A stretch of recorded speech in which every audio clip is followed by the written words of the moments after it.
لیکن یہ صحیح مسلم کی حدیث ہے، ابو داؤد شریف میں بھی ہے، بڑی خوبصورت روایت ہے۔ ایک دفعہ نا کچھ انصار مدینہ حضور کی بارگاہ میں آئے تھے، اور یہ بڑے خوبصورت لوگ تھے، مدینے والے بڑے وفادار تھے، اور نبی کریم علیہ السلام بھی انصار سے بڑی محبت کرتے، مہاجرین سے بھی بڑی کرتے، پر انصار سے بھی بڑا پیار فرماتے۔ تو یہ انصار مدینہ آئے، آ کے عرض کی یا رسول اللہ صلی اللہ علیہ وسلم، ہم آپ کی خدمت میں نا ایک بہت بڑی گزارش لے کے حاضر ہوئے ہیں۔ تو ادھر بھی دریائے کرم جوش پہ تھا، فرمایا جتنی بھی بڑی ہے بیان کرو۔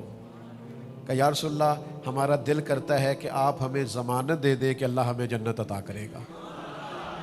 زندگی کا ایک حصہ میں نے کتابوں میں گزارا ہے، ہلکی سی رائے دیتا ہوں، اور شاید یہ دو جملے کہنے کوئی اتنے زیادہ ثقیل بھی نہ ہو۔ مجھے یوں لگتا ہے کہ حضور یہاں بھی فرما دیتے نا کہ دیتا ہوں ضمانت، تو بات ختم ہو جاتی ہے۔ جو اگلے جملے حضور نے فرمائے یہ میری آپ کی تربیت کے لیے فرمائے۔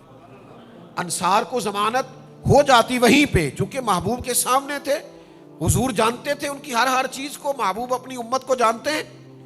عرض کی یا رسول اللہ صلی اللہ علیہ وسلم آپ ہمارے لیے جنت کی ضمانت دے، تو حضور تھوڑی دیر خاموش رہے، فرمایا ایک ضمانت تم مجھے دے دو اور میں تمہیں جنت کی ضمانت دے دیتا ہوں۔ یا رسول اللہ صلی اللہ تعالی علیہ وسلم بسم اللہ، آپ فرمائے ہم دیتے ہیں ضمانت۔ حضور نے فرمایا مجھے ضمانت دو کہ تم کسی بندے سے کبھی کچھ نہیں مانگو گے، کسی دنیا دار کے آگے ہاتھ نہیں پھیلاؤ گے، اپنی ذات کے لیے کسی سیٹھ نواب سے کوئی سوال نہیں کرو گے، تم مجھے ضمانت دو اس بات کی اور میں تمہیں جنت کی ضمانت دیتا ہوں۔ ہو گئی ضمانتیں، ادھر سے بھی ضمانت ہو گئی، ادھر سے بھی ضمانت ہو گئی۔ انہوں نے کسی دنیا دار سے سوال نہ کرنے کی گارنٹی دے دی، اور مدینے والے محبوب نے جنت کی گارنٹی دے دی۔ تو اگر آپ لوگوں سے سوال نہیں نہ کریں گے تو حضور نے جنت کی گارنٹی دی ہے۔ تو ہمارے ہاں تو بھائی لوگوں نے مزاج بنا لیا ہے، جس سے بھی تعلق بناتے ہیں دنیا کے لیے، جس سے بھی رشتہ بناتے ہیں تجارت کے لیے، جس سے بھی تعلق بناتے ہیں امیدوں کے لیے، تھوڑا باہر نکلو، اس طرح آپ کا اپنا دل بھی سخت ہو جائے گا، آپ کی اپنی طبیعت کے اندر بھی بڑے سارے مسائل پیدا ہو جائیں گے۔ اس سے باہر آئیں، یہ ایک بہت بڑا تکلیف والا مسئلہ ہے، اس سے بچیں۔